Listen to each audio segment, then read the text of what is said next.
আজকে আরিয়ানকে খেজুর এবং সাবুদানা খাওয়াবো। এই যে গরম পানি দিছি আর খেজুরটা ভালো করে ধুয়ে নিছি, দুই প্রকার খোসাটাই করে নিছি। আর এই যে সাবুদানা ধুয়ে কিছুক্ষণ ভিজে রাখছিলাম, তাহলে দেখা যায় সাবুদানাটা তাড়াতাড়ি হয়ে যায়। একদম লো হিটে এটাকে আমি আস্তে আস্তে কী করবো, কারণ যেহেতু অল্প বেশি পানি দিলে দেখা যায় যে পাতলা হয়ে যায়, ঘন হতে সময় লাগে।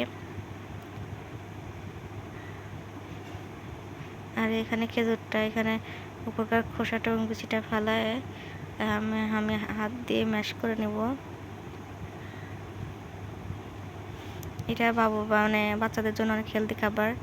যেহেতু 8 মাস আগে খালি শুধু খেজুরটা খেত, এখন শুধু খালি খেজুরটা খেতে চায় না। সাবুদানা অনেক হেলদি খাবার, এই জন্যে আম্মু বলছে যে এটা দুটো মিক্সড করে খাওয়ালে খাবে, তাই ও দুটো মিক্সড করে খাওয়ালে অনেক সুন্দর করে খায়। ভালো করে নেড়ে নিতে হবে। আমি এতে হালকা একটু দেই,